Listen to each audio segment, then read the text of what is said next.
পেশাজীবী ও কৃষক শ্রমিকদের মধ্যে বিএনপির জনপ্রিয়তা আগের তুলনায় বেড়েছে বলে উঠে এসেছে ইনোভেশনের জরিপে। প্রাণ থেকে ৩৯.২% কৃষক, ৩৭.৭% শ্রমিক এবং ২৫.৭% শিক্ষার্থী বিএনপিকে চায়।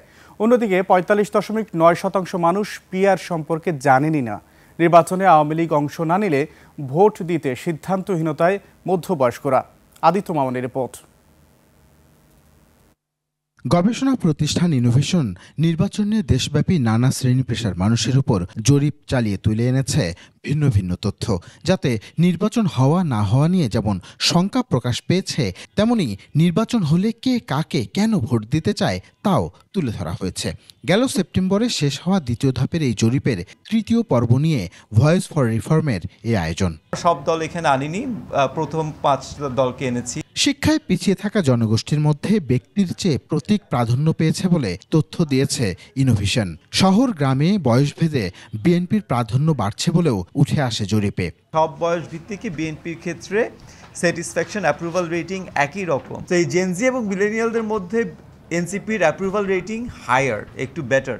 নির্বাচন নিয়ে হতাশায় আছেন অধিকাংশ নারী পুরুষ। ভোট দেওয়ার ক্ষেত্রে এখনো সিদ্ধান্ত নেননি তারা।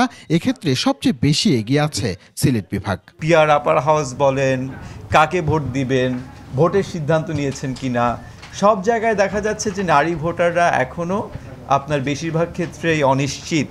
নির্বাচনে জেনজিদের প্রভাব থাকবে 14%। তবে প্রান্তিকে বিএনপির জনপ্রিয়তা আগের তুলনায় বেড়েছে। বরিশালে এগিয়ে আছে আওয়ামী লীগ। রাজশাহী, ময়মনসিংহ, আপনার ঢাকাতে আপনার বিএনপি এগিয়ে আছে। ঢাকাতে দেখা যাচ্ছে যে যদি আওয়ামী লীগ অংশগ্রহণ করে তাহলে আওয়ামী লীগ আপনার দ্বিতীয় পর্যায়ে আছে। বরিশালে আওয়ামী লীগ এগিয়ে আছে।